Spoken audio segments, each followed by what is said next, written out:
Race day has arrived for the NTT IndyCar Series as we begin to get back going in 2026. We had a triple header, we've had a little break, we're back on for more amazing racing around some of the best circuits stateside. And we're getting ready to continue that story here today around Alabama, and it's going to be an exciting contest. Alex Palou, we know how dominant he can be, but for the first time, he's going to be the driver who's going to be starting on pole position this season. He's of course won a race. We've had 3 different winners in 3 races. We could be about to make it 4 out of 4. If that is to be the case, someone though will have to beat Alex Palou from pole position.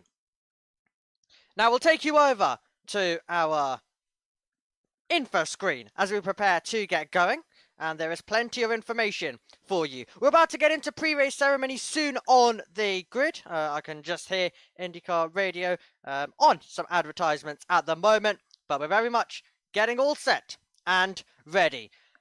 It's been an interesting weekend so far. Of course, a weekend which has also included a little bit of drama. Scott McLaughlin had that big incident yesterday, and thank God he was able to walk away. But it's been dramatic, and of course, yesterday was quite a bit of a scary day. But now, you know, we've had another session. We've had Indy Next races. We've had, of course, the qualifying session, which has set the grid for here today's race. And you can see the different tyres as well. Alex Palou, the driver who will start on pole position. David Malukas alongside. He's been one of the contenders when it has come to higher up in the field. So I'm actually looking forward to seeing what he is going to be able to do. It's going to be really, really exciting. Can he try and immediately attack Alex Palou? One thing we have learned so far in IndyCar is that you cannot give Alex Palou the control of the race. And what I mean by that is give him the lead and let him run away with it. That is something that you cannot afford to do. Because if you do, he'll, just be able to dominate and get away and win the race. So far this season, we've had situations where he's not been on pole, okay? Across the opening 3 races, he's not been on pole. In the season opening round, he wasn't on pole. It was the same story. What he did was, he found his way to the front of the field. But if we're able to see some other drivers who are able to get ahead of him and are able to beat him in the opening lap and kind of then control their race from there, you've got a shot, you've got a chance. But I think the most important thing will be trying to get ahead and give a fight early to Alex Palou. Don't let him have the control, like we saw so many times last year. Don't let him get the control in a way which he'll just take it, dominate, say goodbye, and continue what he did in 2025. It would not be the absolute best thing in terms of, from an entertainment point of view. I'm sure everyone would love to see a little bit of a fight. Quickly looking in the live chat. Plug saying hello.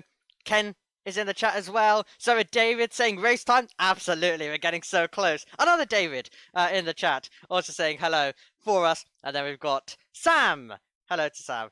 Saying hey Omi, hey everyone. Hope you're all well. I am well. Hope you are too. Let's hope for another IndyCar cracker. I am hoping for something of that description indeed. I'm really hoping we can get a race that is something that we can remember for a long time to come. It's been a chaotic season. It's been an interesting season where even the dominant Alex Palou has found himself in, well, the walls and in some of the chaos and trouble that IndyCar as a series likes to bring. Okay, well, as we continue to build up to pre-race ceremonies, let's throw it down to IndyCar Radio. Races at all, leading the standings wire to wire, winning his 4th title by a whopping 196 points. So far, several teams are in the mix, and one of them fields Kyle Kirkwood, of course, who has the series lead for the first time in his career. Andretti Global, which saw its 3 drivers finish in the top 4 at Arlington, has a driver atop the standings for the first time since early in the 2024 season when Colton Herta led by a single point after 3 races. Team Penske also was better positioned than it was was this time a year ago, as drivers ranked 4th, 5th, and 6th. Last year at this time, they were 8th, 9th, and 10th, and their team newbie, David Malukas, won his first career pole at Phoenix International Raceway. ECR helped Rasmussen deliver the spectacular drive at Phoenix before late race contact ended his run, and teammate Alexander Rossi finished 6th in that race, and he was 9th at Arlington. Well, we talked a little bit about Scott Dixon and his prowess here. He has 6 runner-up finishes and 3 third-place finishes, but he's never been on the top step of the podium. Scott McLaughlin, Alex Palou have been the track's recent masters. They've each won 2 of the last 5 races. In fact, Barber has been a Team Penske kind of place. Joseph Newgarden won 3 of the past 10 races, while Andretti Global's Will Power has won 2 races while driving for Penske. Power is a 4-time NTT P1 award winner here at the track. With Penske part of the record 71 poles he has scored in his career. 7 drivers have won this race for the pole, including Will Power, Brian Hunter-Ray, Simon Pagenaud, Joseph Newgarden, Takuma Sato, Scott McLaughlin, and Alex Palou. There are just 3 drivers who have competed in every NTT IndyCar Series event at Barber Motorsports Park, those being Scott Dixon, Will Power, and Graham Rahal. Andretti Global, Chip Ganassi, ECR, Rahal, Letterman, Lanigan Racing, and Errol McLaren are teams that have won at this racetrack. 22 of the 29 drivers entered, 25 drivers entered in the event, have competed in races here at Barber Motorsports Park. 12 drivers have actually led laps. Will Power has led the most, 216. Alex Palou, 153. And Joseph Newgarden, 141. Hard to believe, for the 16th time, we are ready to get the race started here at Barber Motorsports Park. It's time to give the command for the Children's of Alabama Indy Grand Prix. Please help welcome Major League Baseball legend Dale Murphy. Drivers, start your engines.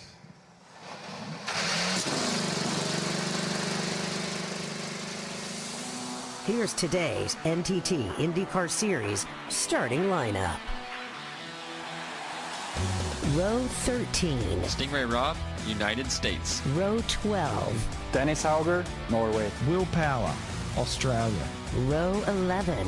Louis Foster, England. Kyle Collette, Brazil. Row 10. Mick Schumacher, Germany. Kevin Simpson, United States. Row 9. Felix Rosenqvist, Sweden. Christian Rasmussen, Denmark. Row 8. Rinus VK, the Netherlands. Nolan Siegel, United States. Row 7. Scott McLaughlin, New Zealand. Scott Dixon, New Zealand. Row 6. Patricio Award, Mexico. Alexander Rossi, United States. Row 5. Christian Lundgaard, Denmark. Joseph Newgarden, United States. Row 4. Marcus Ericsson, Sweden. Santino Ferrucci, United States. Row 3. Romain Grosjean, France. Kyle Kirkwood, United States. Row 2. Marcus Armstrong, New Zealand. Graham Rahal, United States of America. On the outside of row 1. David Malukas, United States. And starting on the pole. Alex Palou, Spain. Atlanta Braves great Dale Murphy giving the command to start engines, and Alabama great Birmingham Stallions quarterback A.J. McCarron in the fastest seat in sports with Davey Hamilton. Our pit reporters did a great job off the top talking to 12 of the 25 cars that make up the grid. Let's find out who and what they will be watching throughout the course of the day. Let's start with Michael Young. Obviously, Mark, the big key to today's race is... Absolutely. As IndyCar Radio will start talking you through the strategies, I'm going to do that myself here. We're looking at some 2 stops, possibly lap 28 to 32, and then a second stop between lap 58 to 62, or a 3-stop could be made. That is from lap 15 to 24, stint 1, stint 2, lap 40 to 49, and then finally a pit stop on lap number 65 to 73. That is how it's looking. We'll take you over to our battle screen then, as we get ready and get all set and prepared. Just quickly noticed a little error. We'll get that all sorted for you, and then we will find ourselves making our way all the way until the green and until the start of the NTT IndyCar Series. This is hopefully going to be a really, really good race. Looking forward to this. So fascinating and so interesting to see how it's all going to play out. And who's going to be the driver to come out on top? Just quickly getting the last few things adjusted because, of course, IndyCar things do come on late. And we've just kind of got to react to them when they do.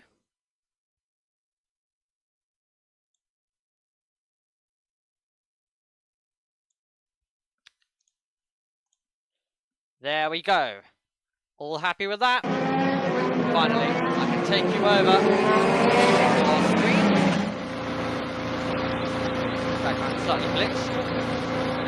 Get that back in position for you. We're all getting set and ready. Very shortly to race. They make their way by. Here we go. What's everyone's predictions? It's very nearly time to get going. Alex Palou, the driver in the lead. I wonder what he's going to be able to do. Is he going to be able to control things and kind of do it in the way which everyone's shown over the years? The races around this circuit can be won. Really looking forward to finding out.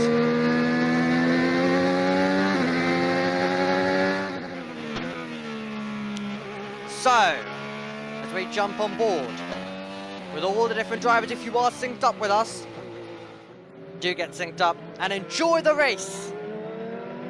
Grid Network's in the chat, saying greetings from Grid Network. Comment who will win with the IndyCar Grand Prix of Alabama. Pick a winner. Yes, absolutely. Get yourself on the leaderboard, everyone. Just drop a little comment in the chat. And of course, you have to do it before green. You have to do it before green. No, we're not going to go green and then you can just drop it in. Oh yeah, we've seen contact. 3 cars are out. It's a bit more easy to predict. No, none of that. Wherever you're watching us, whether it's on JB Motorsports or on the Ultimate Sports Media Network, great to have you. And it's time now to enjoy a bit of motor racing all together as we get ready for 90 laps of racing. How is it going to play out? It is Alex Palou starting on pole position. Malukas is going to be alongside. It is time for the green flag to fly. Alex Palou has his first pole position of the season. Can he become the first repeat winner of the year? The time to find out is now here for the Alabama Grand Prix. Palou slowing the field up. They will go 2 by 2 into formation, and it will be time to go racing for the 4th time this season. It's Alex Palou leading us, and Malukas already coming under threat, already under pressure. Trying to get to the inside line is Rahal, and it looks like Rahal is going to be in the mix, and it looks like Rahal is going to be there and moving through. It is going to be Palou with the lead. Very close stuff further back as they race their way by, but it looks like they've all got through cleanly, unlike a few races earlier on this season. For the moment, that is the case. Will they be able to continue this? But it's Palou leading, then Rahal. Malukas drops down to 3rd position, and it's Kirkwood who's very close as he tries to move up to 3rd on the road. Can he do so? He's currently P4. He might just find himself in 3rd. Malukas is going to be back up to 2nd place, so that's very much an interesting battle that has gone on. They are kicking up the gravel in the background, but looks like they've all behaved. They've all got through, and it's the first tour of 19 in what should hopefully be an absolutely fantastic race on board with Kirkwood. He was very much within some of the scrapping when it came to the opening lap, to be fair. He was very much a driver who, it appeared like, was, you know, risking it all, wanted the final spot on the podium. But the order goes: Palou, Malukas, Rahal, Kirkwood and Armstrong, your top 5. That is how it looks at the moment as we get going. Doesn't appear like there's been any big drama in terms of spins and anything of that description. But Alex Palou leads us, and he's controlled things well. Fantastic to watch and see as we hit lap number 2. Now it's about getting into a phase of thinking about the longer picture. You know, these racing drivers, they're always going to try to send in. Okay, there was a little bit of contact, it appeared like. I think just trying to identify who that was. Wike, I mean, dropped backwards. I think he was definitely in the mix. Nothing major. What I mean by contact was just a little bit. Really. Tyre to tyre. Of course, in GT's racing terms, door to door. But, of course, we don't have any side doors. And I would be very concerned if the cars were on top of each other. Which is where, of course, the drivers enter the car. Of course, IndyCar with the wind shield route. Of course, with the halo. That's the direction that they decided to go a few years ago, when really it all kind of came about, this thing. And I mean, days like yesterday continuing to prove its importance and prove why we require it.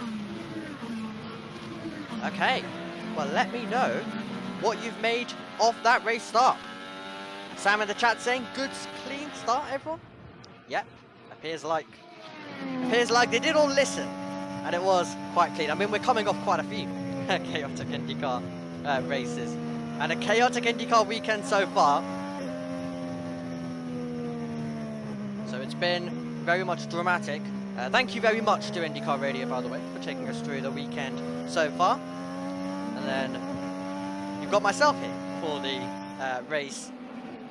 Of course, Matthew Owens and the team at USM are all busy with March Madness.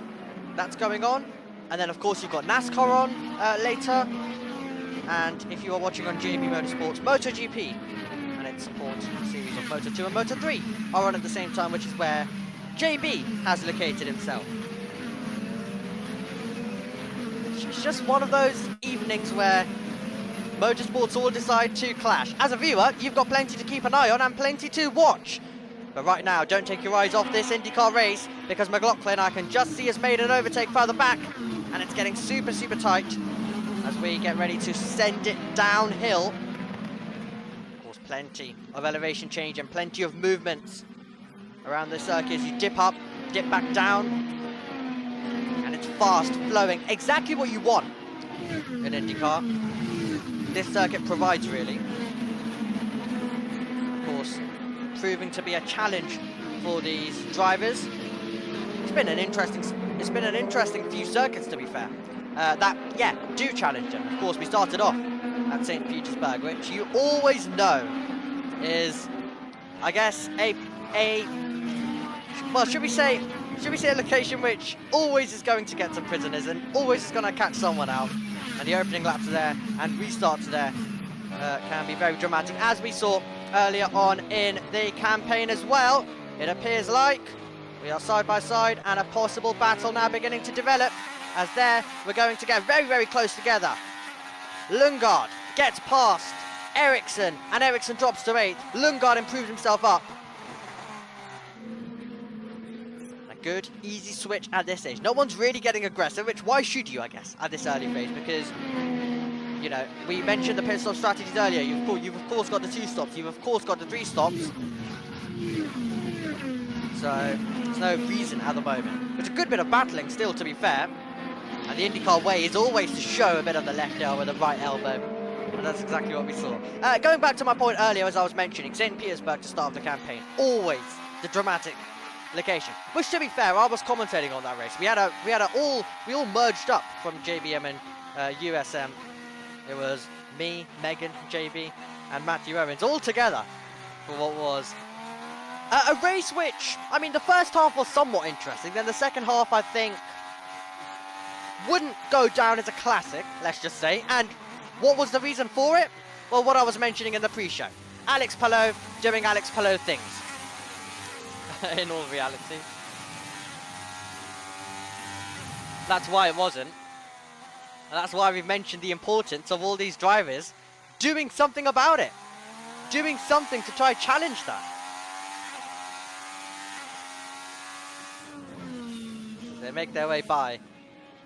But yes, that was the season opening race, and that's, I guess, kind of how it went. Alex Palou, you know, we had a few cautions in that race. We had, it was the pit stop phase where it switched. And when it switched, was Alex Palou going to lose it? When it went in his favour, was he going to lose it? Absolutely not.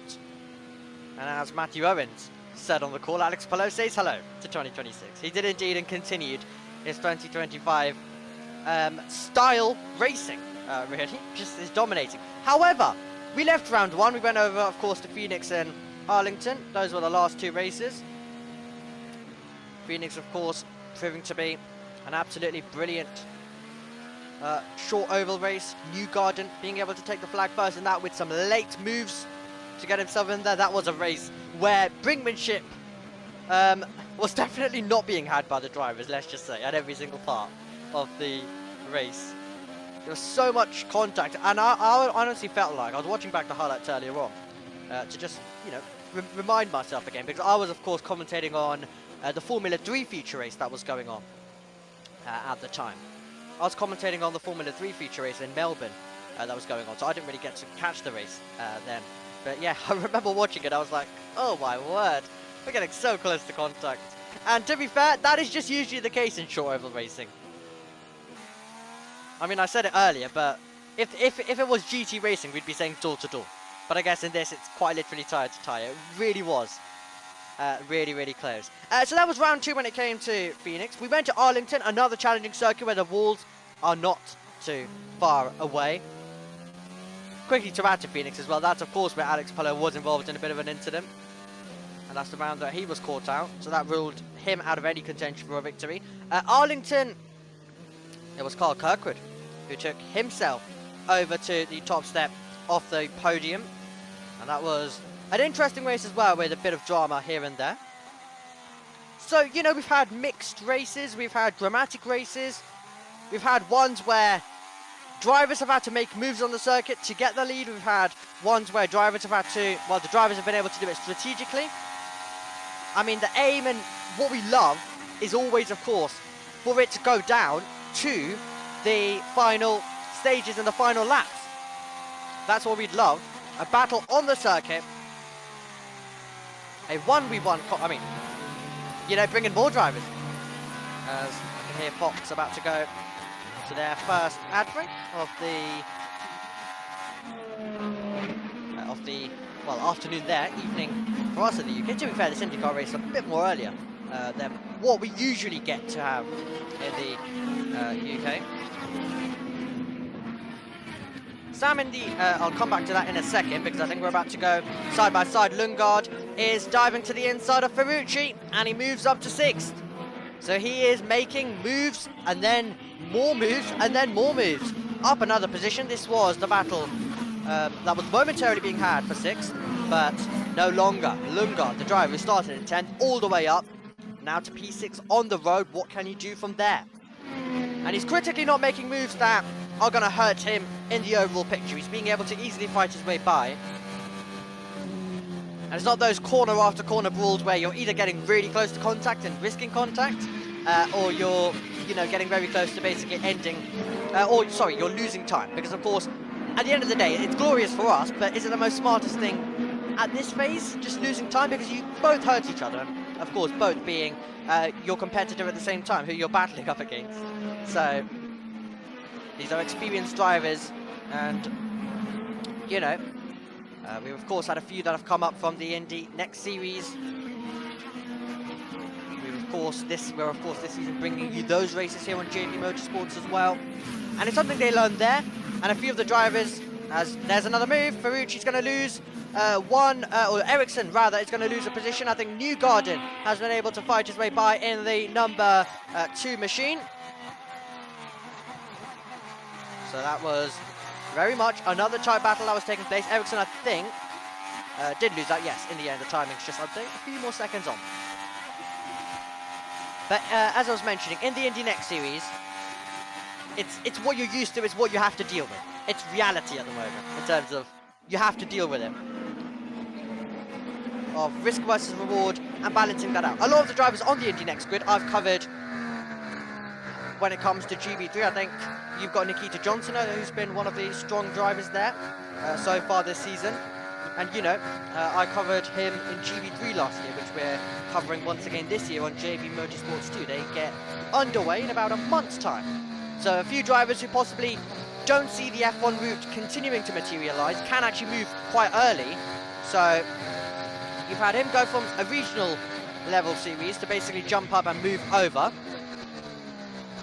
As around the outside, Ericsson coming under more pressure. This time it's Grosjean fighting his way by all the way round. And that is tidy, that is good, and that is a place gained for Romain Grosjean. So Ericsson is beginning to fade down a little bit. Finally coming to Sam's comment in the chat. Willpower is still 23rd. Does he have any issues? Well, let's hope Willpower does have power at the moment in time.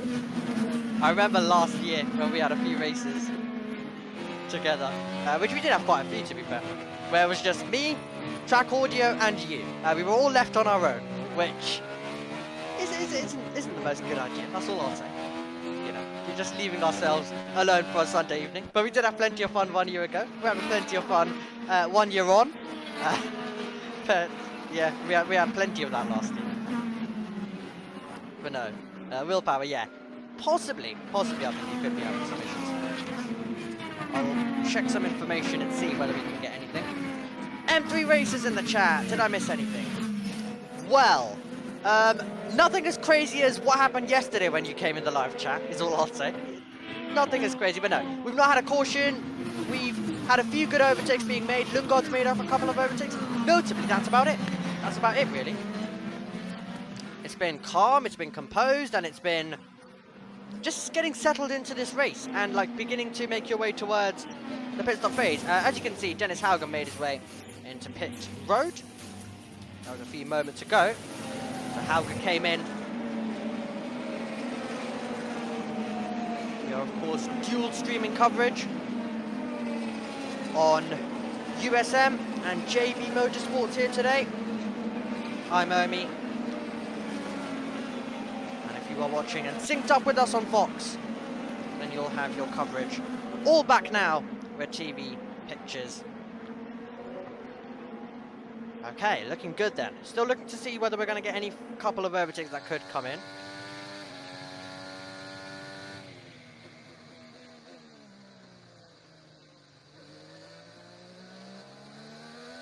Joseph Newgarden making his way by. Santino Ferrucci ahead. So they're battling over 7th and 8th position. Didn't mean to bring the drama. Is this the first time we've had a clean first drive this year? Possibly, I think. As have we seen? That's a transponder issue. For a second I was like, has Alex Palou pit? Why is he dropping down my order? Alex Palou is doing Alex Palou things at the front. I think probably, yeah, it has been. Of course, I've not been on commentary for the IndyCar races bar round 1. I can definitely assure you it wasn't round 1, where we definitely had plenty of chaos. We got the typical St. Petersburg pile on that one. And lots of talking points from that day. Ericsson's coming to the pit lane as well, you would have seen, so is Louis Foster. Of course, the Indy Next champion from 2024. Dennis Hauger has recently come from that.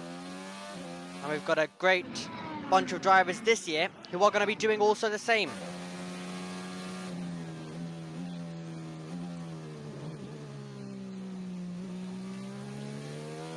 Okay, so we're now getting into the pit stop phase, and that's what's beginning to take place out there on the circuit.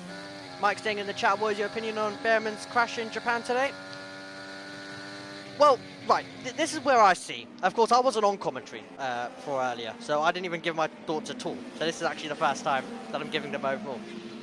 Wherever you stand in terms of, I think, the entertainment value, whether you believe it's artificial or not, wherever you stand in terms of that, I think that is put aside, and I think in terms of a safety issue, it definitely exists.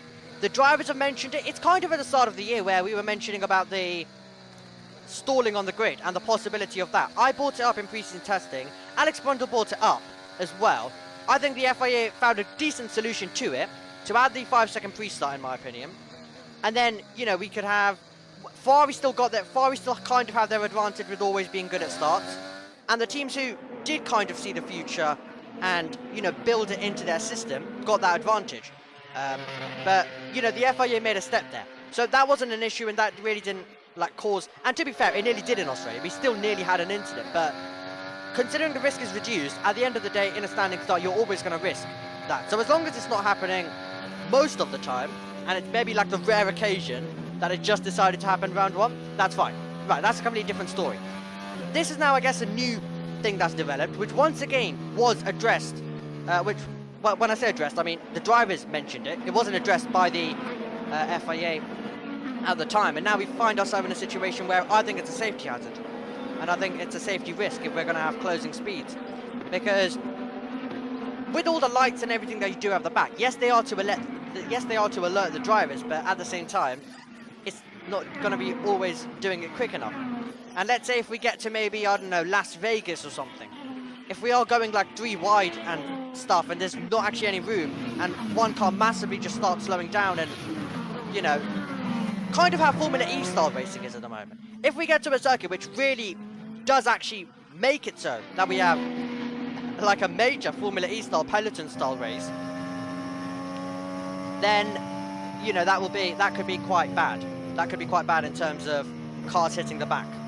So I think they'll need to try and, first of all, the first thing is not even just for the entertainment value, not in terms of what people are complaining about in terms of artificial. First of all, we've now found another safety thing, and it's been proven on the circuit. It could have been a far worse today. I think we now need to address this, and it's good that we've got this break. We can address it. Okay, going back to this race for a second. Everything calmed down, which is why I was able to kind of ramble on. But we did momentarily just get a bit of an overtake on the circuit. Malukas losing out to Rahal. You didn't actually see that live, so we just got a replay of that now. But they switched positions on the circuit. Of course, different tyres for the pair. But yeah, I feel like when it's a safety risk, I do think something does need to happen. Which, of course, was the timing of it unfortunate. Absolutely, but there's plenty of times this season where that can happen, and it will happen, which is the thing. It's kind of like with the start situation that we mentioned at the start of the year, in my opinion. Is every race, if we were to have the like stalling issue, every race was someone going to hit the back of someone? No, because these drivers at the end of the day are like some of the best, and their reaction times are extraordinary. But like, could it happen? Could it happen? Like occasionally across the season? Absolutely. And you know, we have this issue a lot in Formula 2 and some other series, but Italian F4, we had a car stall on the grid last year and it caused a 15-car pile. Okay? That happened last year at Imola.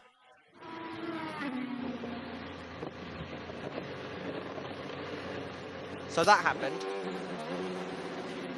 And just look at the chat. Yeah, there is an IndyCar race going on at the same time. Absolutely. Yeah, just to finish up on that point, I've completely lost my point now. I've completely forgotten what I was going to say. But yeah. Oh yeah, actually, in terms of car stalling, once or twice in a season it'll happen. But then once again, could it be fatal? Absolutely. That's the issue. That's the issue in terms of that point. As we make our way through. Okay, well, there is an IndyCar race going on the circuit, which we do need to watch. There's pit stops going on. Malukas Siegel have come in. That's happened. Other than that, unless the TV direction are not picking up on things, I think we're okay at the moment. I think we are okay. Just a bit calm. I think hopefully this race will come alive later on. Quickly, opinions on Antonelli World Championship. Is that you saying that he will become world champion, or is that your prediction? I think he's got a chance. The confidence that he's shown after round one, I think is a possibility moving forward overall. How's Schumacher doing? Yes, let's link it back over to IndyCar 21st at the moment. That's where Schumacher is. He's had a rough start to the season, hasn't he? How's Schumacher? It's not been ideal. Of course, the spin last time out, the contact in round one. I didn't really get to see too much about you, so if anyone in the chat wants to fill a blank on what actually went on for him in Phoenix, then do go ahead. But yeah, notably, that's how those two rounds went, round 1 and round 3. Round 4 now. look, nothing major's happened. Nothing major's happened. At the moment, after a couple of pit stops, then it's Palou, Rahal, Lundgaard, Ferrucci, and Grosjean. Your top 5 at the moment in time.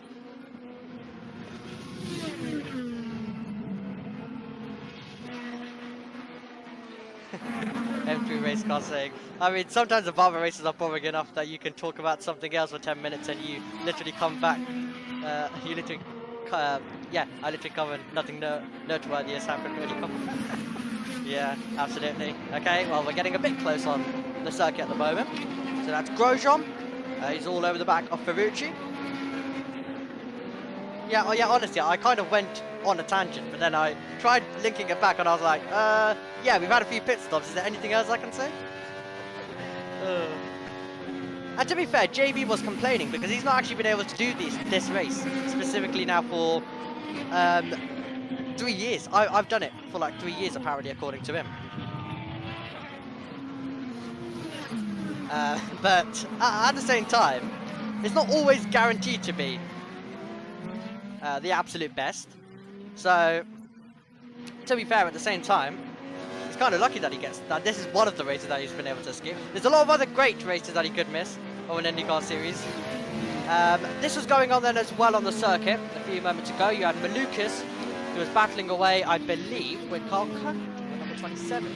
They momentarily had a little ding-dong and went side by side.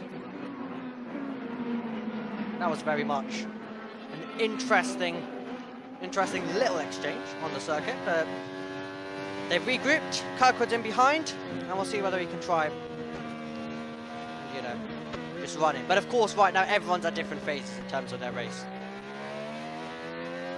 As we mentioned with the strategy earlier on, you've got realistically the 2 stops and the 3 stops that are viable, and of course, if you get cautions thrown, which we haven't had yet, and I'll touch wood, we hopefully won't, you know, get one that will ruin people's days and lose drivers. Because, I mean, you know, I don't really think this is an IndyCar race. It honestly feels so calm. It's so composed, which I know IndyCar races over the years, especially around this circuit and in general, I think last year, they have been slightly calm at times. But in terms of caution-wise, you know, I'm used to a bit of a caution by now. But no, they've done well on lap 22 out of 90. It's gone well.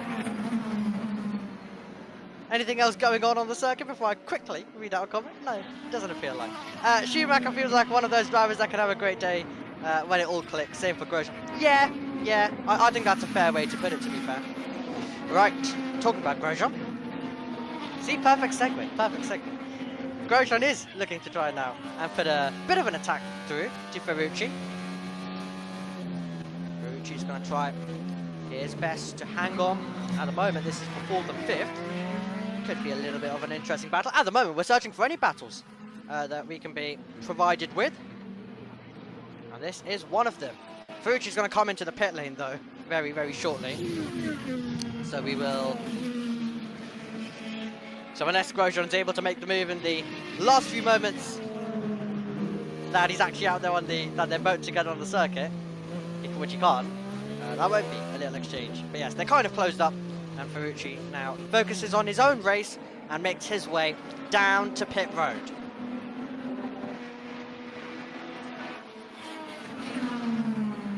I mean, I was hoping, you know, for Schumacher that this could be his chance coming in. Because, I mean, he is a talented driver and he's shown it. He's shown it before. F1 can't be a full representation sometimes in terms of, you know, way things will work, because I know there's a lot that goes on in terms of F2 situation, in terms of, like, how equal is it, etc. The conversations are ahead, and of course it comes down to team setups, which Prima were very good at, but it does take some talent, let's be honest. Especially, I think, in the olden days where it appears like it wasn't as, you know, big, like, widely spread in terms of differences. Prima was the powerhouse. He got in the powerhouse. Year 1 it didn't work in 2019. Year 2 he won the title. So yeah. He does have definitely talent in there, but he just needs it all to click, is what he needs pretty much. Okay, pit stop time. Colette, Riquet, Rossi, Grosjean. All the next few to dive in to pit road. Meanwhile, Alex Palou continues at the front and continues to make his way through. Also, another kind of IndyCar story is we're still waiting for some on-track things to take place. We, of course, haven't been able to completely mention this because it's been IndyCar radio mostly this weekend. But Prima no longer have IndyCar on their website. So, you know, it's all fallen apart, hasn't it? Oh, look at this. If you are synced up with us, you've just seen Grosjean, Newgarden. Well, they momentarily rejoined together. Grosjean's back out, and I think, well, I just checked correctly, waiting for the timings to completely update and put him in the right position.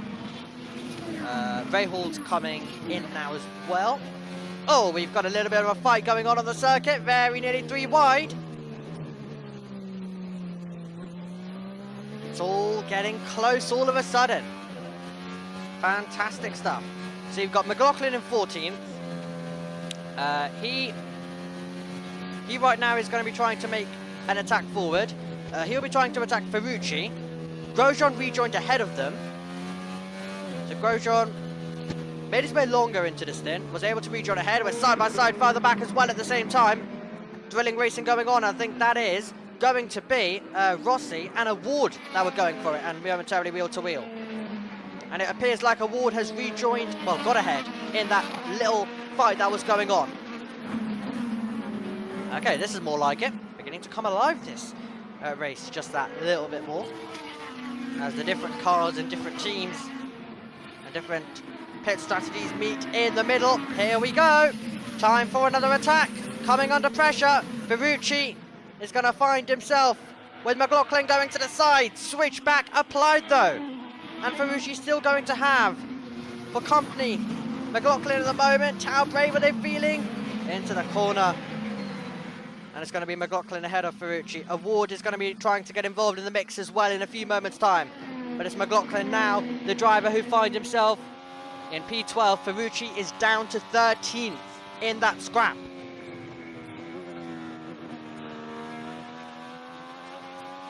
Very, very interesting. Very, very good.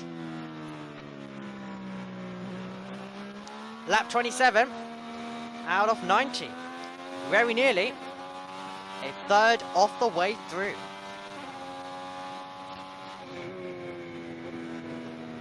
Of course, we've of course gone way over the point, as I think it's time for Alex Palou to come in. It is, so I'll get back to that in a second. So Alex Palou now makes his way into the pit lane. Here we go, race leader in. Looking to just have one of those Alex Palou drives that he's become so used to over the years. Gets ready to stop. The crew go to work. Change of tyres. Bit of refuel. Back out. Foot flat to the floor. Nice. Tidy. And time to rejoin the road. Okay. Nicely done. Back out. And I mean, there's not much to analyse. It just felt like an Alex Palou stop, which I know there's not a lot that he does physically, but when we look at the connotations of Alex Palou and how things usually work out for him in an IndyCar race, that is about how it goes. Nicely out, about 6 seconds. It's going to decrease a little bit because of the tyres not being completely warmed up. But Rahul, yeah, will be about just over, I think, 5 seconds behind. And that will be that. And just like that, we're back out onto the circuit. Fox has gone to another ad break. For everyone all tuning in. I'll let you know if you, of course, do miss anything. This is going to be good. I think this next phase and this next part of the contest. So let's go back to what I was saying earlier. You've of course now missed the point because we're what, 28 laps in to the race in terms of being able to pick a winner. But pretty much, you know, just for a bit of fun, if you are, now that we've had very nearly 1/3 of the race, where does it look like it's looking in terms of your prediction at the moment? I mean, I can probably take a guess. What most people are going to say. But let's see if anyone's feeling bold today. Let's see if anyone's feeling bold here on this fantastic Sunday. And then we've got a few more weeks to wait until IndyCar is back. We'll be over, of course, to Long Beach next up. Should hopefully be a good race. I'm looking forward to all of the races that will come. I assume you'll see me at some point across the season. It's kind of how it works, isn't it? You'll definitely get me at some point, somewhere. But no, do not worry. It'll be the real professional, Joshua Birch, who you'll have for the majority of this. Of course, he knows IndyCar in and out, really. Pretty much. So apologies for this Barber race that you've had to put up with me for another year. But maybe next year. There is a next year. We can maybe try again. Right. This time I'll run through the order pretty much again. So Palou, Rahal, Lundgaard, Malukas and Kirkwood. Your top 5 as it looks so far. Armstrong 6th, Newgarden 7th, Ericsson, Grosjean and Dixon. Your top 10 at the moment. Looking at the midfield scrap that we had going earlier on, looks like it's calmed down. Looks like it's just calmed down a little bit. Gaps have began to emerge. Pretty much, we're just watching Alex Palou. I mean, when IndyCar races are somewhat exciting from second all the way downwards in the field, we don't really get to see much of Palou. So I think we're just making sure that he can get all the company in terms of our camera and put all the attention on him. But if it is a dominant drive that continues in the, well, 2/3 of the race that will remain after this lap concludes, then I think it will be quite a satisfying race because, I mean, I don't really know what to add. I mean, I've got about 60 laps to think about it in terms of how we're going to crown Alex Palou over the line, because it's just been another dominating drive. It's kind of one of the things where you go through a whole year, you finish, you run out of things in terms of what to say and like how to describe it, kind of like you did for Max Verstappen when it came to 2023. And it's like, oh, here we are again. I've now forgotten ways of how to do this because he's just done it so many times. And you know what? While he's just chasing a second win this season, my brain still very much is just seeing this as 2025.0 really. 0.2 really, isn't it? Of this, it's just another continuation. We're just doing it all over again. We'll have, I'm sure, plenty of other winners who will get themselves in the mix. I mean, we are doing much better than last year. We've been able to get 3 winners so far, and you know, if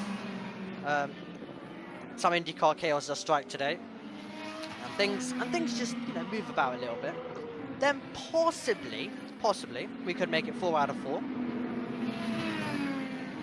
I mean, remember last year when you had just Kirkwood and Palou, who'd just win each race, and you know, we had that for such a long point, and then finally the streak was broken, and we entered a 3rd driver into the mix. I remember calling that actually. It was, and you know, it was a strange one because we were on for Alex Palou to win. He made a mistake late on into that race, in the final laps of it, lost it, and in the end, he wasn't able to take it back. Right, Romain Grosjean. We've mentioned him a few times. He's on the back of Ericsson. Are we going to be seeing anything get done? Closest battle on the circuit at the moment. 3.2 seconds, by the way, out in front. Hello to Rahal.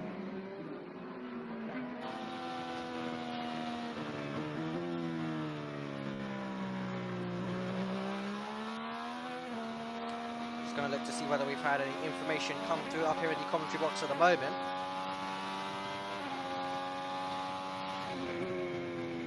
On our lovely little social media. Just to see whether we've received anything as of yet. terms of things going on trackside.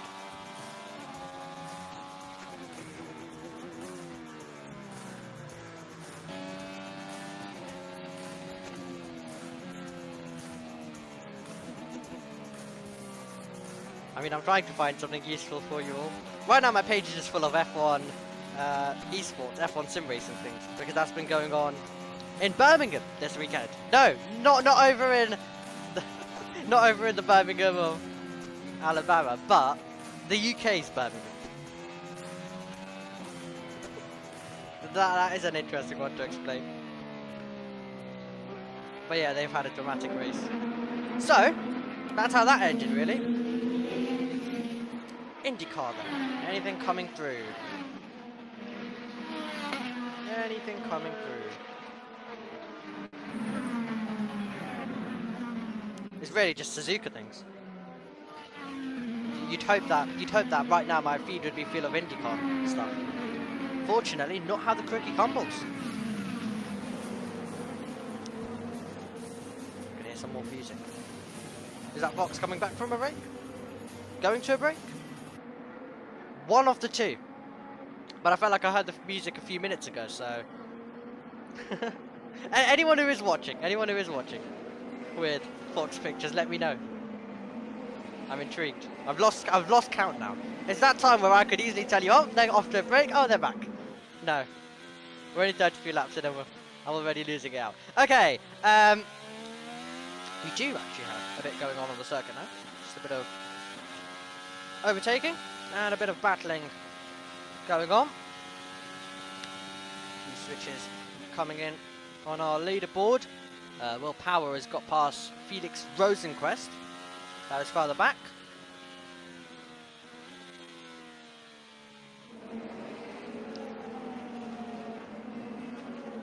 So we get a brilliant view.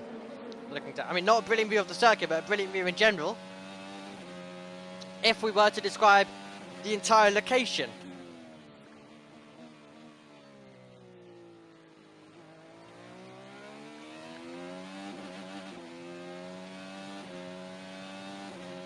Okay. Looking good at the moment. Marcus Ericsson, the car that you are hearing on board at the moment.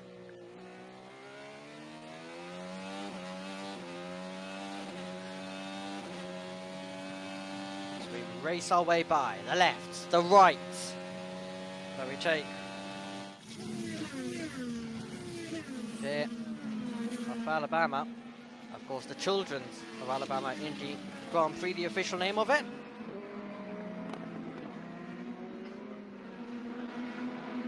So Dixon's now closing into this battle between Grosjean and Ericsson. This is the closest thing we've got on the circuit at the moment. Just waiting to see whether we're going to get any switch. Sam's back in the chat saying, been off to get some food. Did I miss anything? Well, I don't really think so. We've had the pit stops and we're just in now our next phase of the race, really. Alex Palou has a standard pit stop. Everyone really appears to have a standard pit stop. And we are very much... Oh, spinner! Well, the drama has finally struck. And round we go. There. So that is going to be Rinus VK who's gone round. So a little spin. And continuing on the circuit. Not going to cause anything, though. It wasn't into the wall. It was just a spin. A casual little spin and back round. Well, Sam, that happened. Yeah, I mean, it seems like people are the one who are bringing the chaos. Yesterday we had M3 Racer come in the chat asking about what have they missed, and we had that, well, McLaughlin shot where we went through the barrier to bring them. I mean, and then I really had nothing to add in terms of to what Sam had missed. Sam returns and, well, on the circuit, straight as I was about to finish that whole segment, we get something to add to it. Little spin for Rinus VK. But continuing on, and continuing with his drive, it's very much close together as well. So the battling continues. Hauger getting past Schumacher. They've switched. That's 20th and 21st. That was on the circuit. Grosjean still looking to try put the pressure on Ericsson. Wow. Okay. Ericsson's coming down pit road. So he's getting ready to come in, and that's going to free up the road a bit for Romain Grosjean. He's been waiting for that chance, hasn't he? He's been waiting and then some.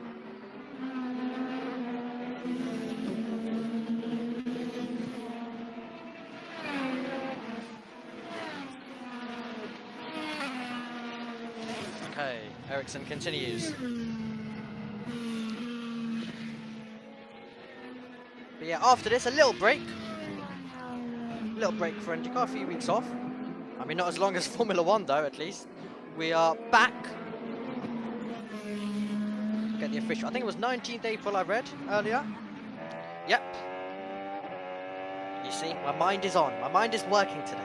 And then we'll be back May 9th.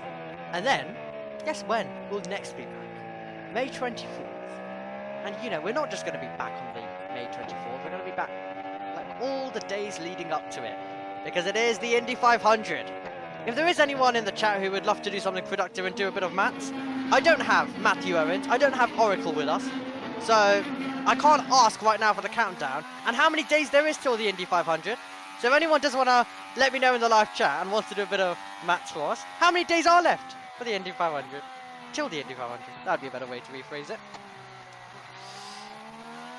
Okay, what was going on here then? So appears like we had a switch momentarily. That was... Okay, so that was Louis Foster losing out. That was before Louis Foster came in, so he lost a position. I don't think it really affects things now because he's made a pit stop, but I guess just a bit of a close wheel-to-wheel scrap.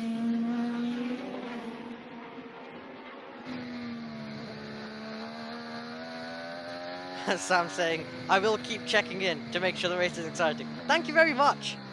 Who knows? All hell will break loose next time Sam returns. Honestly, it just came out of nowhere because we just cut straight to the spin and it was like, oh, car round. Who's that? That's what it basically felt like.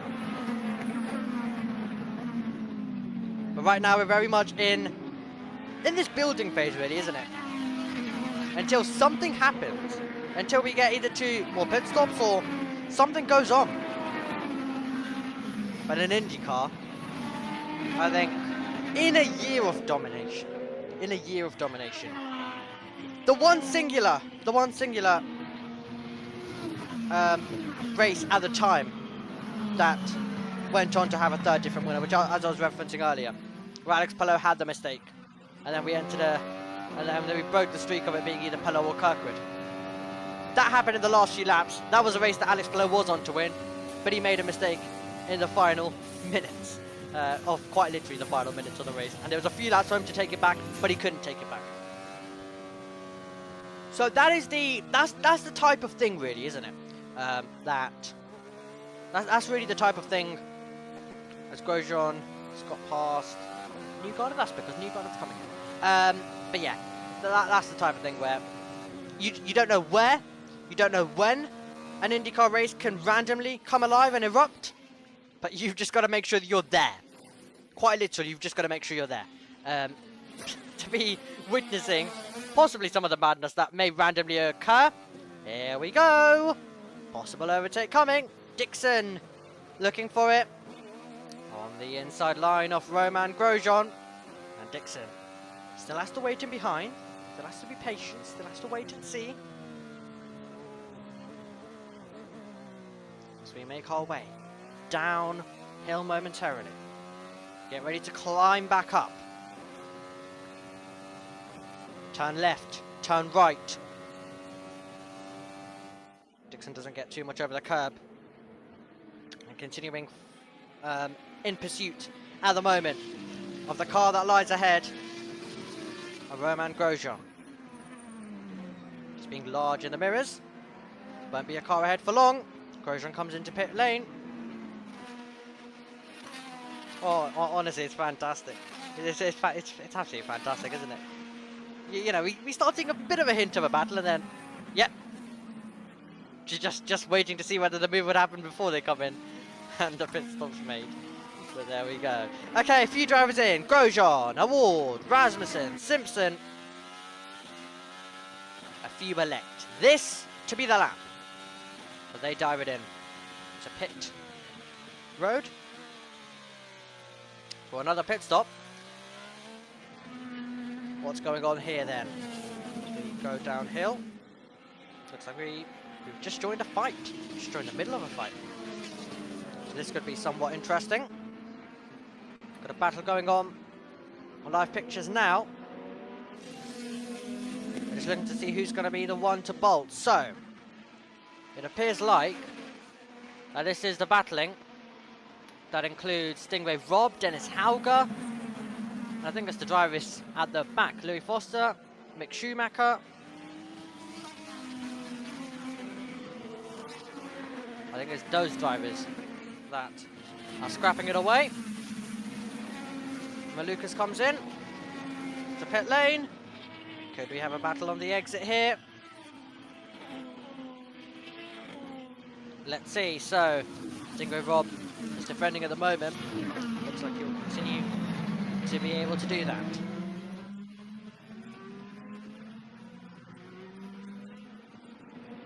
Of course, they're all at different parts of the circuit, aren't they? And then it's Foster 24th. Schumacher is in behind.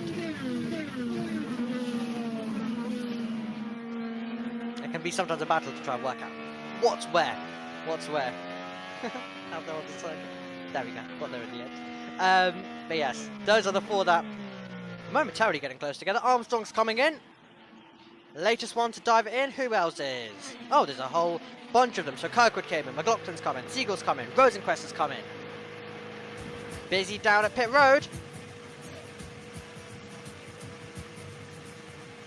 As we get ready for them to hit their marks.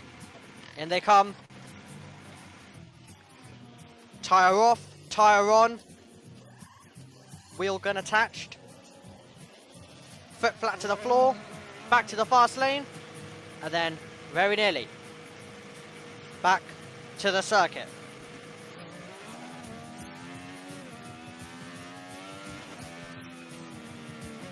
Is that Fox still playing music in the background? It's been going on for a while. There we go. There we go. It's done. I was getting ready to do a whole entire dance at that moment. And that continued. With just a few more moments on. A few more. I was about to say meters. It's not a race. There's no cars that are running for more meters. What would I say in terms of audio? The soundtrack continuing on. I mean, yeah, a few more meters maybe on the audio scale. Yeah. Oh, honestly, this is so much fun. Can you tell? Can you tell? We're very much now in the phase where it's like we're beginning to lose it. And I say we. I've got myself losing it, and then you're having to listen to me. So, it's absolutely fantastic. Okay, the battles are beginning to heat up onto the circuit, so should we actually now get back onto it? Because I think at the back, Schumacher's got a chance to attack Louis Foster. Foster defends to the inside. Schumacher trying to go all the way round, and Schumacher can't do it for the moment. Better traction now for Schumacher. Foster covering at the moment. Schumacher in behind. Can Mick show some of his brilliance? Because as we had a whole little, I guess, segment in our, basically a bit of our podcast here today, because there's not been much going on the circuit, so we've had to ramble on to different topics and discussions here today. But yeah, as we mentioned, Schumacher has plenty of raw talent. And when things click, they really click. And they really can click for Mick Schumacher.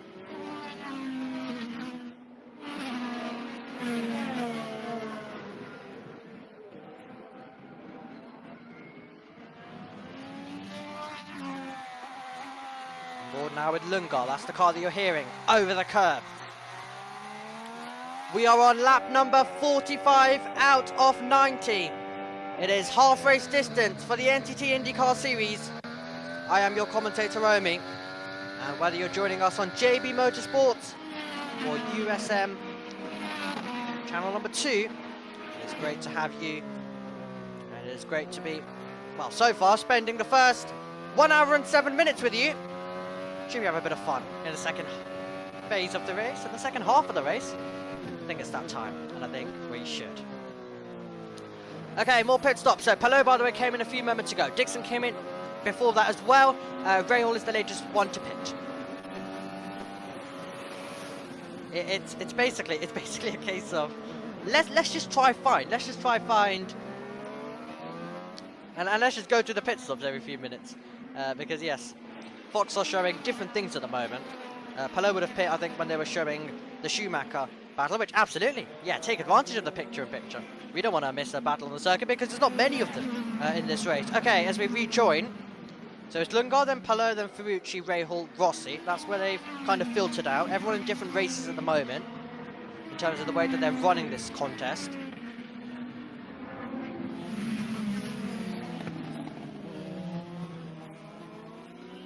So, on board now we go with Will Power.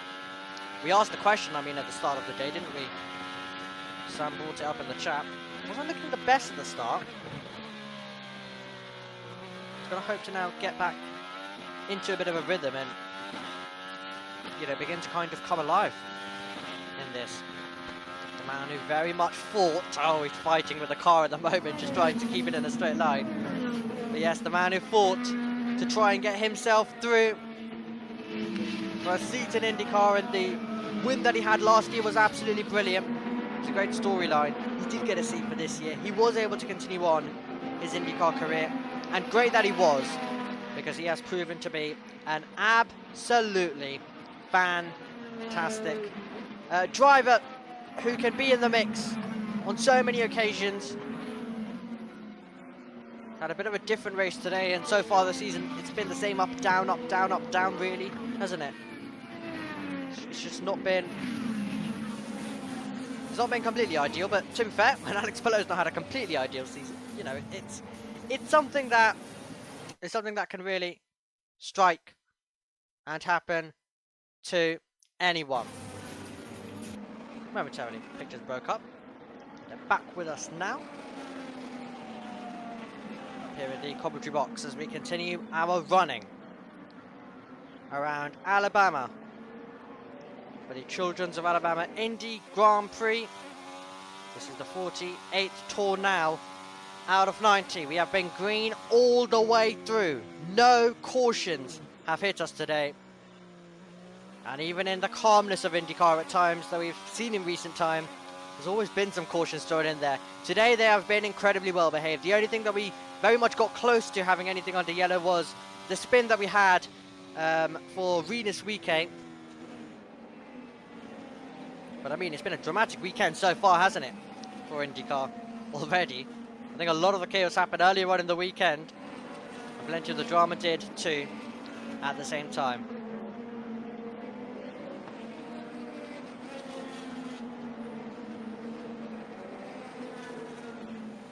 Now on board with Rasmussen.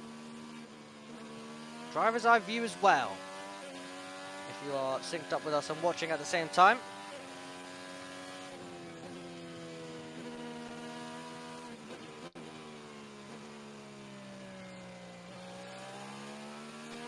Great to see the elevation on this circuit. I think if you are watching at the same time, in terms of the pictures, then really is some good views to see how the circuit really is. And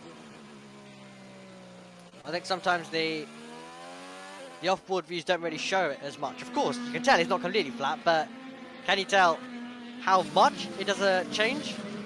Probably not.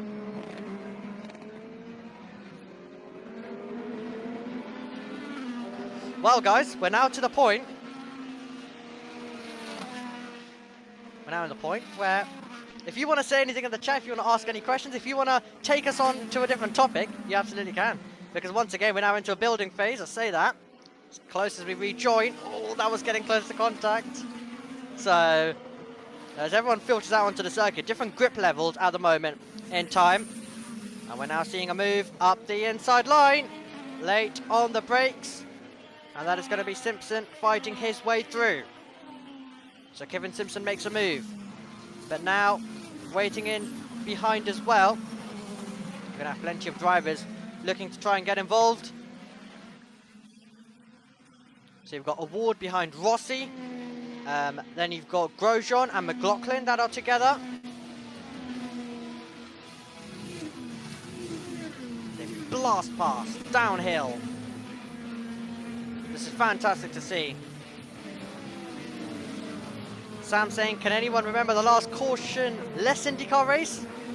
I can't. Anyone in the chat? Anyone watching? If anyone wants a task now, because it seems like we might need to distract a few people for some chaos to come, because it appears like when people stop focusing and they come back, something has happened. We may need that. We may need to play that trick on some people. Well, we may need to sacrifice some people for a few minutes to have that work. If anyone wants to go and try and figure out when was the last cautionless IndyCar race, then absolutely go for it, because we might just be in for it. Who knows? I mean, it's IndyCar, so probably not. We're probably going to get a long way, and then at some point near the end, something will just go crazy.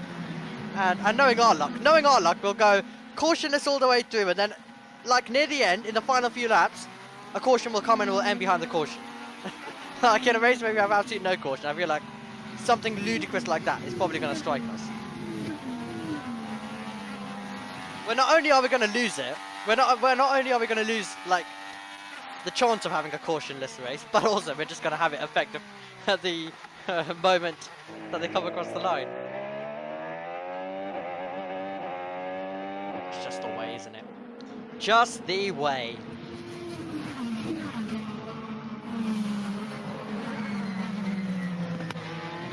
Very much now just looking to try and see the different points that people find themselves within this race.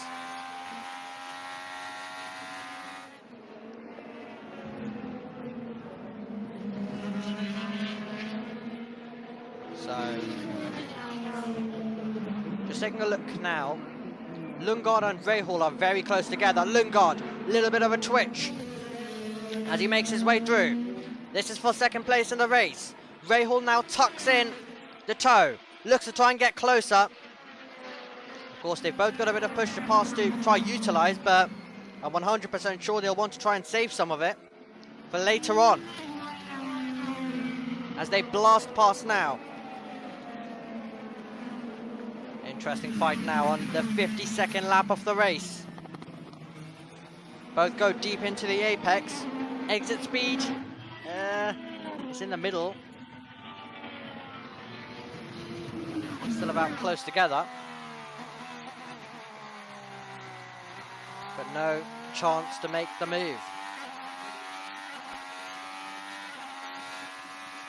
I know JT has a NASCAR caution sheet which has everything updated for 2025.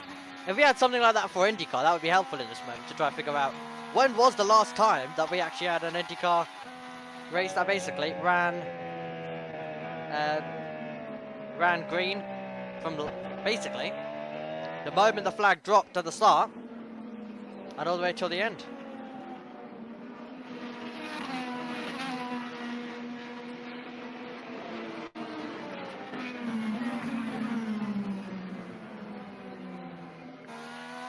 Sam in the chat saying, I'm thinking Laguna Seca last year. Can't remember, I didn't watch that particular one live. I just felt like I'm trying to tip the fate down.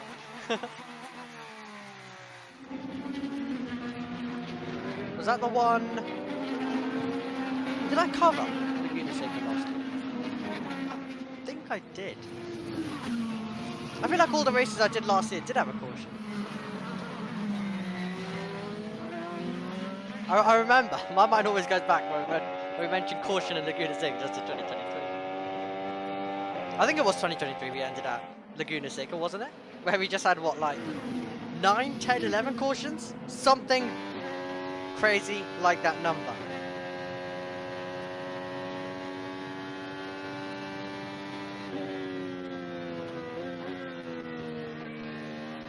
Who knows though, maybe people are now trying to jinx this race and try and get a caution out of nowhere.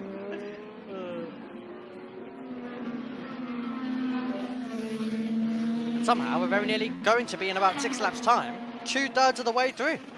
It's a race that's flying by, to be fair. It's not one that's keeping us here for long, is it? It's one that's going on and on and on and on, and eventually we'll be to the finish.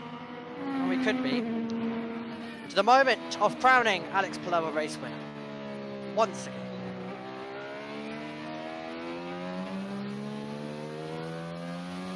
Jumping on board with Ferrucci, P9 at the moment. Dixon ahead in his picture. Anyone who's watching on, by the way, on Fox, it appears like the leaderboard's completely glitched in terms of timings. Gaps between drivers, so ignore that for the moment. If we were having a race, if right now it was that close, that the timings are trying to suggest, I think they've fixed themselves. Yeah, I think it's fixed now.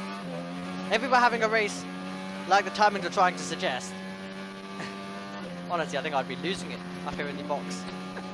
if we had like the whole field separated by 1 second, we'd probably be going about 5 wide, 4 wide, 3 wide, 6 wide, 5 wide to slot the entire field in 1 second.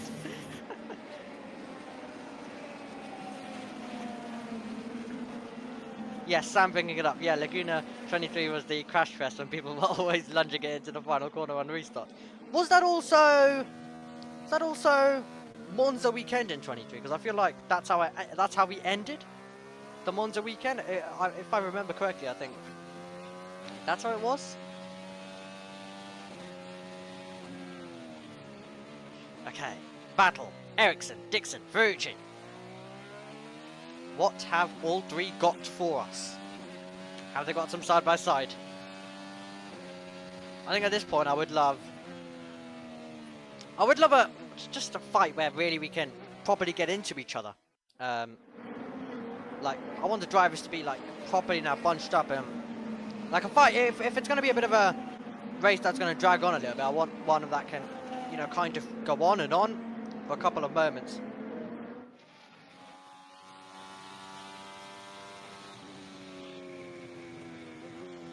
Sam saying didn't seem like anyone cared because Palou and Dixon had already locked up first and second in the standings as far as I remember. Yep, last day of school, just send it in. You're not gonna get a detention. You're not gonna have anything. That type of attitude, really.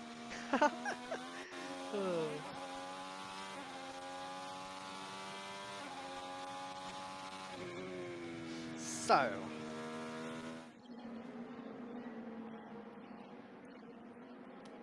it is right now turning out to be an interesting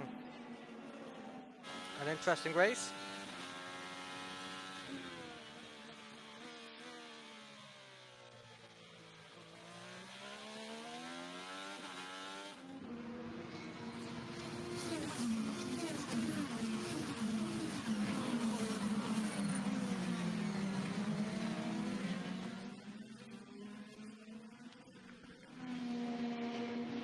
Hold on, I may have just been able to find when IndyCar last had a caution.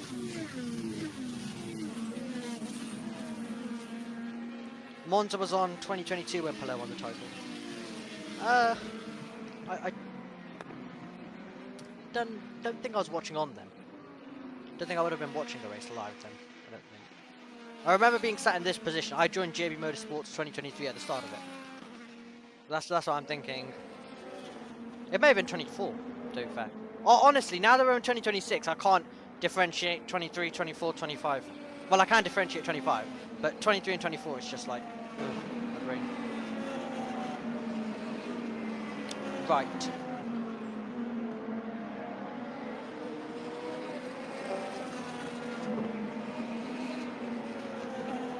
Didn't we have a didn't we have a thing last year in IndyCar where we didn't have a caution for a few races?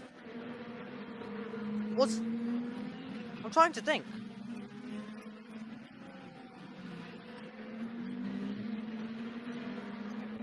Did we not have a race? Did we not have like a few races and then it was like we've not had a caution, and then we finally got a caution after a few races? I remember a big thing being made of it, if I remember.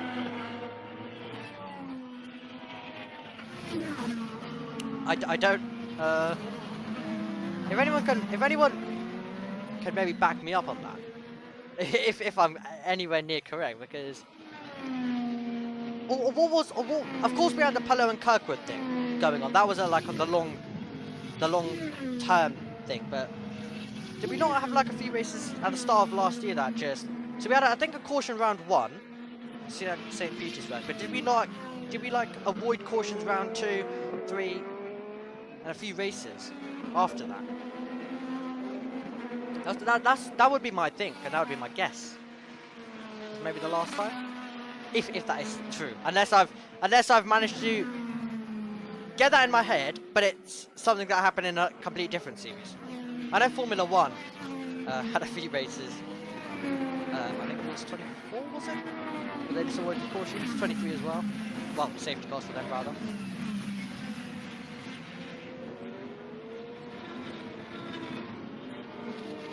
Right, deep breath.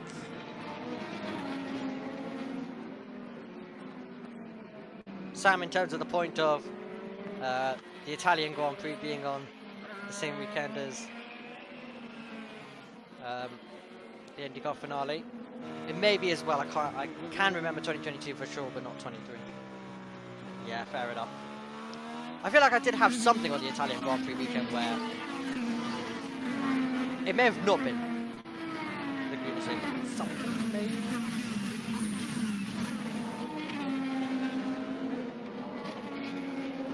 Yeah, we got until Indy GP without a yellow for the whole year before. Oh wow. Wow. There we go. It's actually gonna feel weird if we somehow do get to the end of this and we do not get a caution. 2/3 of the way through, officially now. Lap 60 out of 90.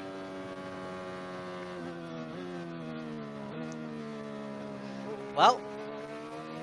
Seems like another IndyCar race, doesn't it? Okay, Ericsson with Dixon in behind. That's the battle. Come on then. What have they got for us?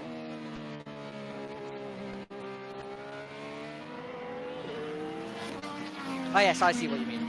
So after St. Petersburg, lap 1, we've got until the Indy GP without yellow.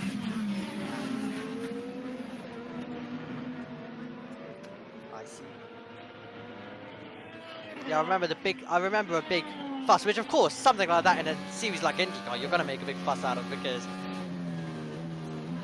it's like, where is it? We're so used to it.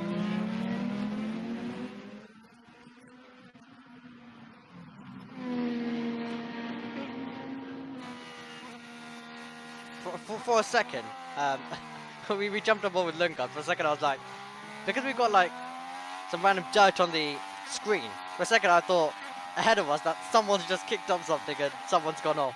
But no. You see, now we're beginning to see things in this race. But no, it's great to see that everyone's running and everyone's having a good day out there on the circuit, jokes aside. It's one of the things that is always interesting. I mean, Louis Foster might be one lap down, but he's getting on with his day, isn't he?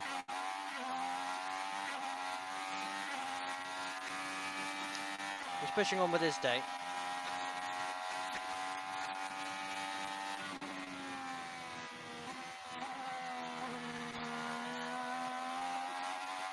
Apologies for momentarily losing frames. If that's causing anything.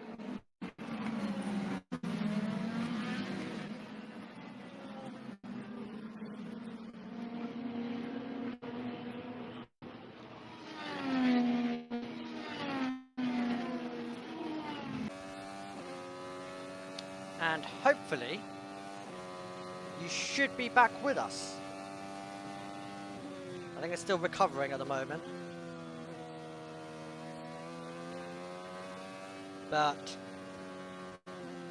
yeah, the stream momentarily had a bit of a issue. I'll take you over to the battle screen as I'll continue on talking. But yes, I think we are all now back to normal. Apologies for that.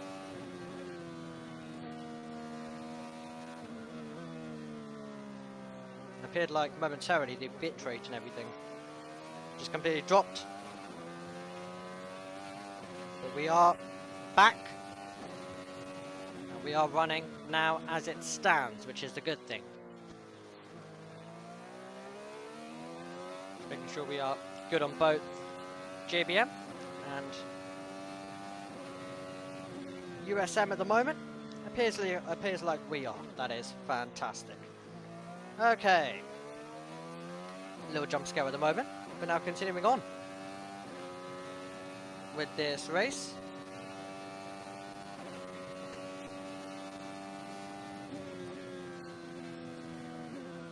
As we make our way through, and Dixon just continuing to follow very closely. He's P8, Ericsson's ahead in P7.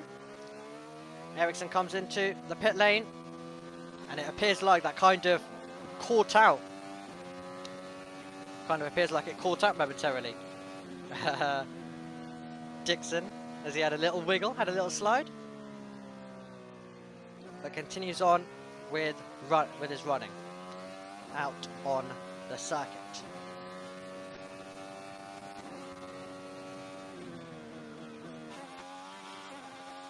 As he makes his way by. Right. Still some great battles, hopefully to come, and continuing to develop as the field attack and make their way through. Notice the JBM logo is momentarily a little bit off. There we go, all adjusted for you here on the battle screen. We haven't had to use the battle screen,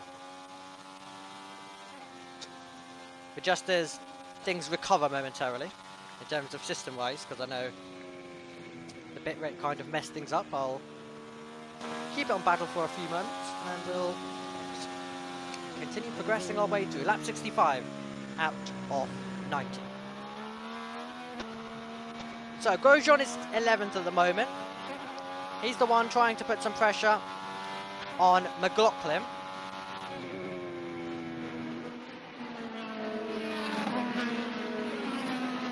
Sam in the chat bringing up a good point. I think Lundgaard is actually closing on Palou, but I think it might just be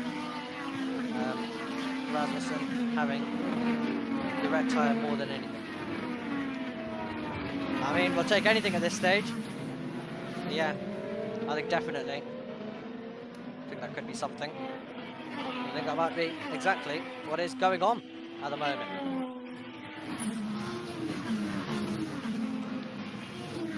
Appears like we're getting ready. Down in pit road, Alex Palou's coming in. So Alex Palou makes his way in. Award, Siegel, Rasmussen have also dived in at the same time.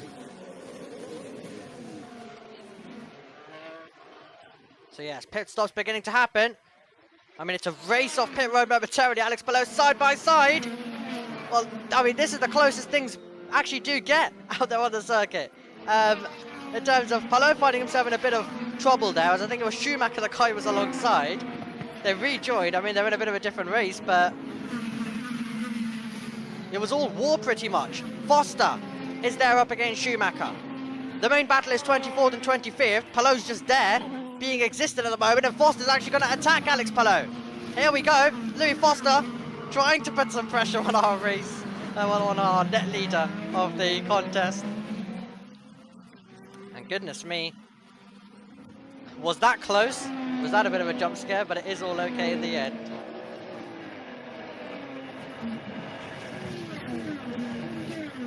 All okay, which is fantastic. So, but yeah, that was honestly a bit of a... It was a race off pit road, really. Not for actual position, but just in general, really.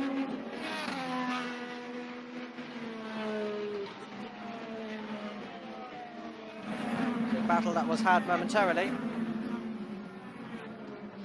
But, of course, as things worked out on the circuit, Foster got past Schumacher. Foster very nearly had just an on-track attack on Palou, but they're back in position. And they're back with running.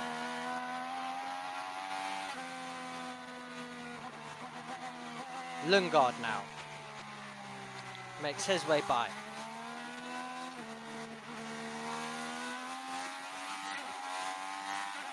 As he navigates his way through, and as he blasts his way by, graphics momentarily having a bit of a nightmare when it comes to Fox's TV pictures at the moment. But oh well.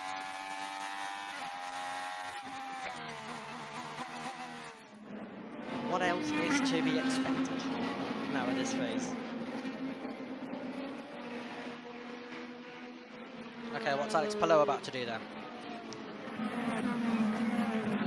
Looks like he's just running close to the back. Bring us back over to the camera screens in a moment. But yeah, Palou now finds himself in a bit of traffic. And he's now behind the car off Armstrong. That is, in terms of on the circuit at the moment, and he's looking to try and also just continue at the same time to improve his position. So he's of course behind Armstrong when it comes to the timing board, but of course they're also lapping cars all the while at the same time. So yeah, you're getting plenty of drivers just being a hindrance and just being existent at the moment. Which of course, in a way, you have to in Formula 1. You don't have to get out of the way, even if you are a lapped car. Kirkwood comes in from second. Carl Kirkwood then comes into the pit lane as he makes his way by.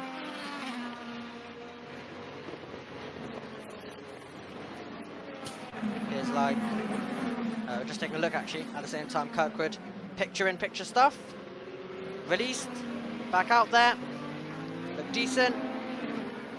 And he will continue his race in the final 20 laps of it.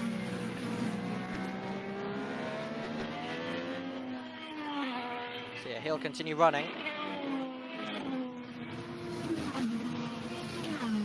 Hopefully,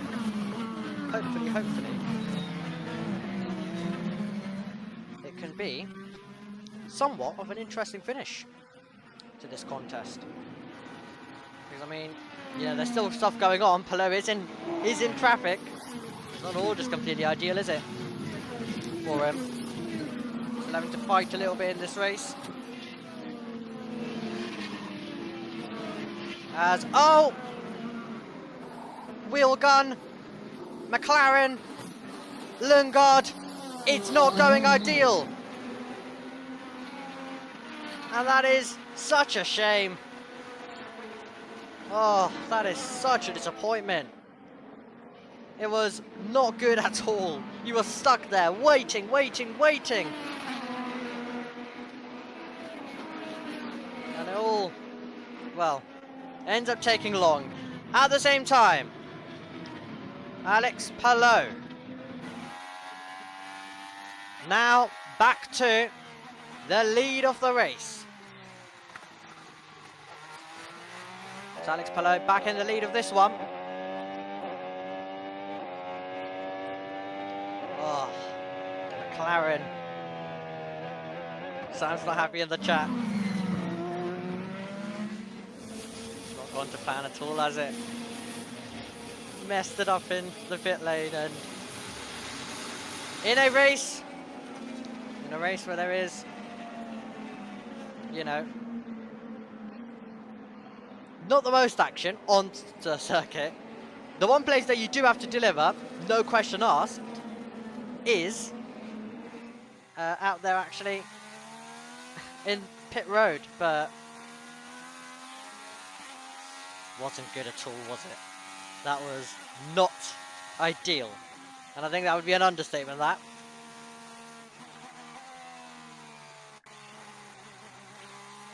Oh well, Alex Palou continues. Who's winning this race at the moment? Well, it's the $1 million question.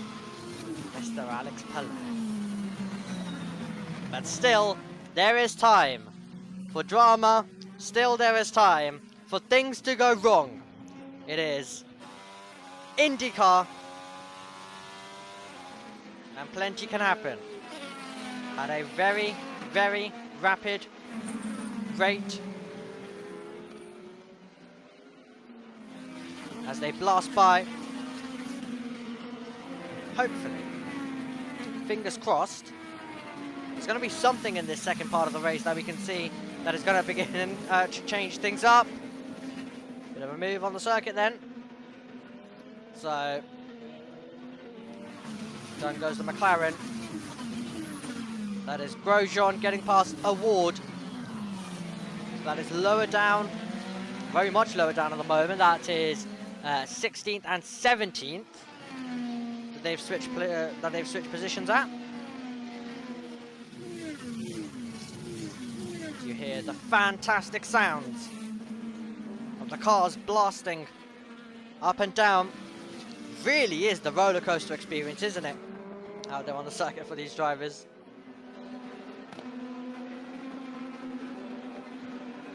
Really can be somewhat of a roller coaster, this.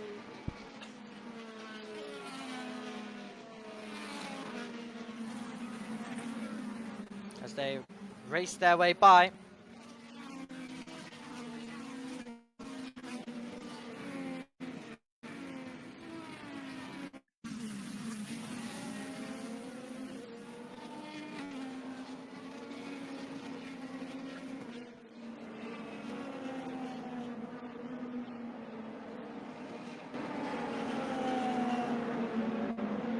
Our bit rate momentarily going up here in the commentary box again.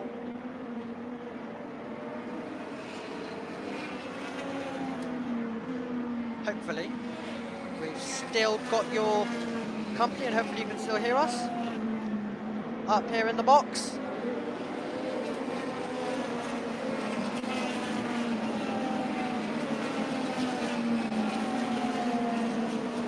It's one of the dramatic days, isn't it? There we go, all back to normal. I say that, spiking back down again. It's being a little bit unpredictable at the moment, which is why we're keeping it on battle screen for you.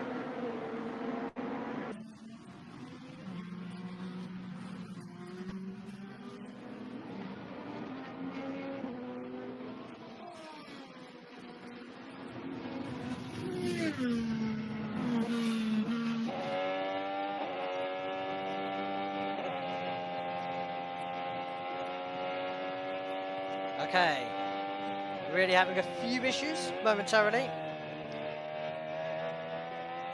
The bit rate dropping, but I'm hoping it's all just going to hold out in the remaining 17 laps that we have.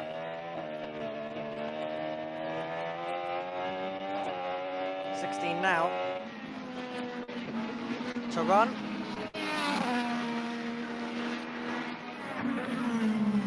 Apologies for the cut-up we had momentarily.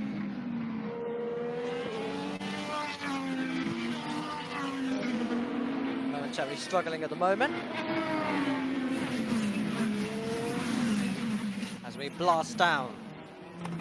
Interesting race as of yet. In terms of talking points, I think. It's definitely one that is carrying forward the talking points. In terms of what is to come this season.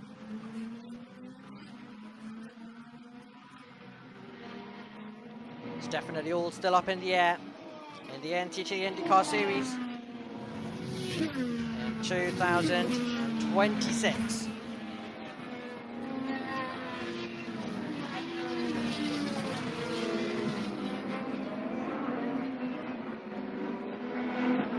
To go, not long left. Not long left to run.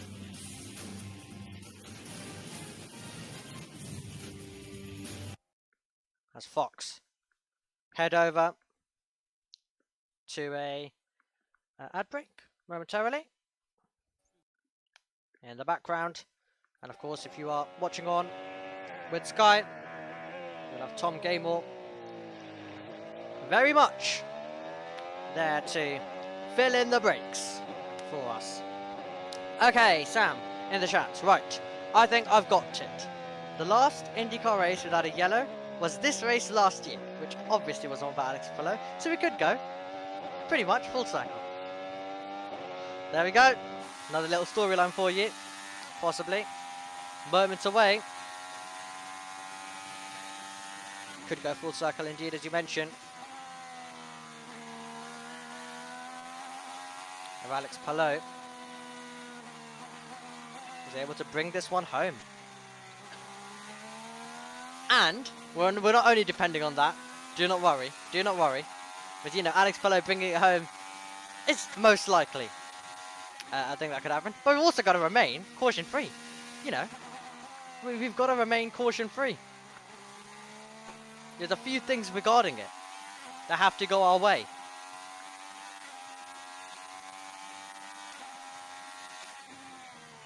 At the moment. I'll of course bring us back over to the commentary cam in a few moments because we've got Lundgaard versus Rahal. Could have been a little bit different had McLaren not had that mess earlier.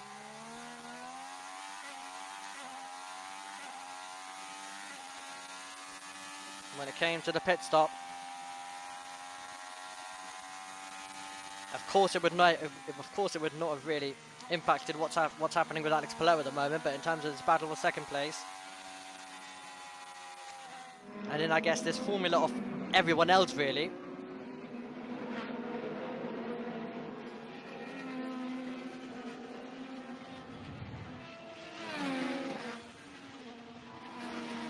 Get through. Downhill, uphill. All the fantastic turns.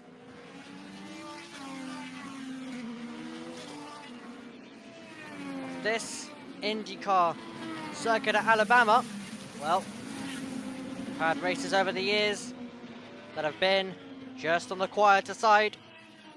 This, so far, has been one of them. Of course, we had a spin, didn't we, for WeK, but other than that, it's been the calm show.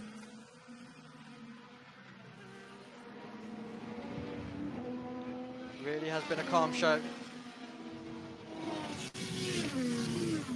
All the way through.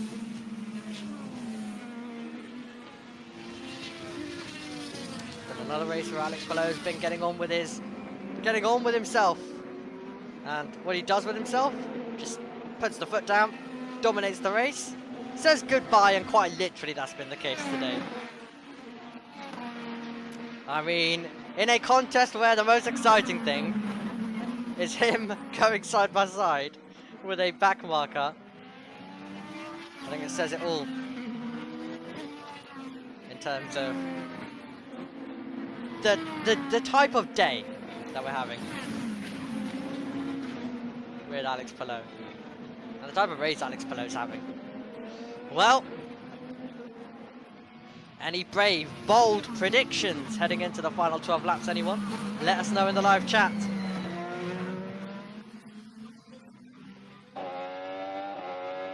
Would love to know anyone who, well, did the pick a winner earlier on with, of course, the Grid Network. Pick a winner that came in our chat earlier. For anyone who did it earlier on, if anyone did it like completely a while ago, who's on course to get a point? Who's on course to get there? I need to start participating in Pick a Winner, to be fair. It's definitely something I should look to very, very soon. Okay, I'm going to bring us back over to the session screen now, so you can see myself in all my glory up here in the commentary box. We will hope that all the systems just better in terms of the bit rate. I believe, honestly, it's the multi-output, because for the first time I'm having to stream to JBM and also USM at the same time. I've never used this before, and my OBS settings, they're still very much messed up. Because we had a nightmare last week in terms of IMSA, which we learned that IMSA doesn't work with my system, basically.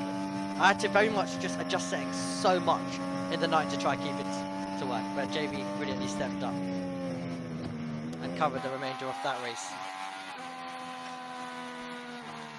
But basically,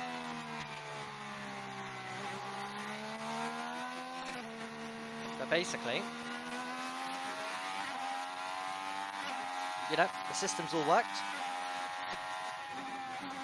I'll experiment and I'll see this. I also don't have the best Wi-Fi, unfortunately. And when you're trying to do 2 streams, having a good Wi-Fi is important, I would say. You can have the strongest PC in the world, but you need Wi-Fi. I'm probably going to upgrade mine soon.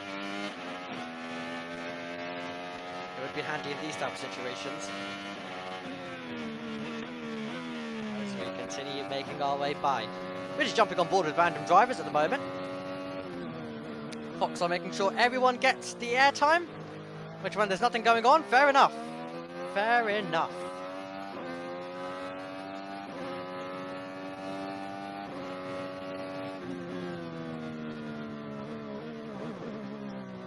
Dixon, downhill. That's the sounds that you're hearing at the moment.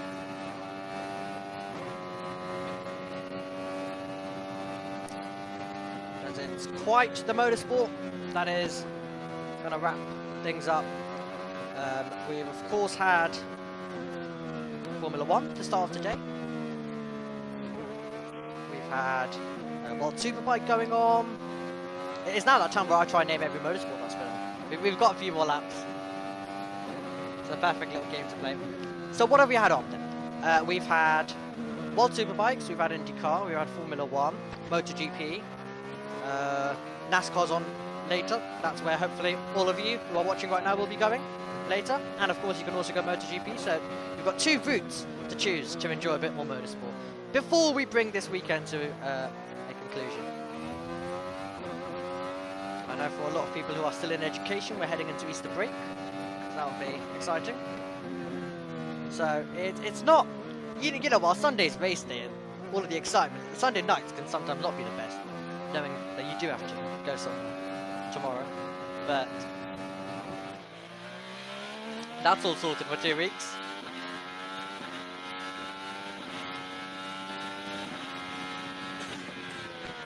Still a little bit sick, which is why you're having to see me put the lip mic away and just cup in my own little area. But because the lip mic is basically designed to kind of block like crowd noises and sounds from outside.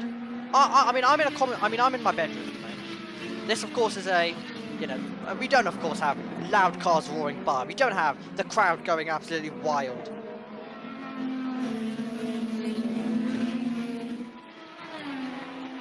So it's not really needed for that, but in case I do need to cup, I can easily just be like, basically like that. And of course I'm not trying to disinfect my lip mic and get sick again. But yes, I'm recovering from sickness. But because it's not as bad, and I'm of course making sure I'm sanitizing the lip mic each time after use, which you do anyway, but just a bit more extra this time.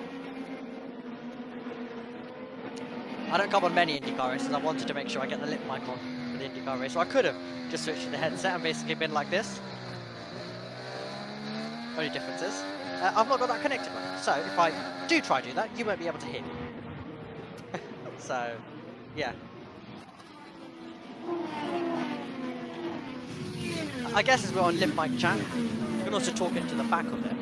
I've noticed the back is a bit louder, but that's because probably we've got this like little like windscreen, and the front gives it a little pop filter, while this just sounds more like a normal microphone. It just sounds more like a normal microphone, and like sometimes when if I'm presenting something, I might just be like, use this, and then use this. I use this for commentary, but then flip it around and use this for basically everything else, pretty much.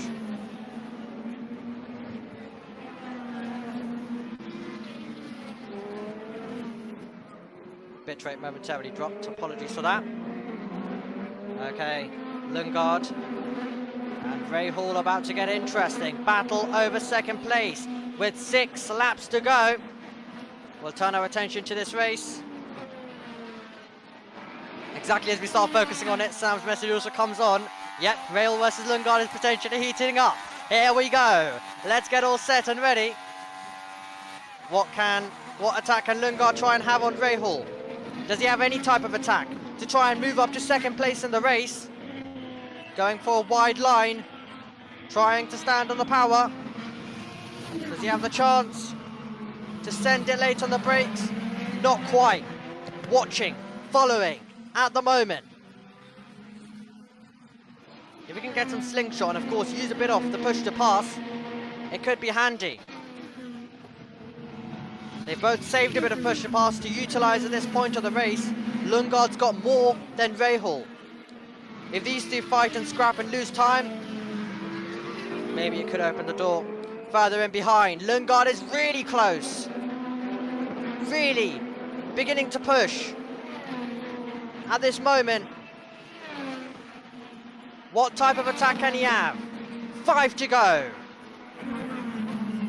This is what we love about IndyCar racing when it begins to heat up nearer towards the end. And while you've got a driver who's dominating at the front, this battle for second place is fantastic because they're running so close together.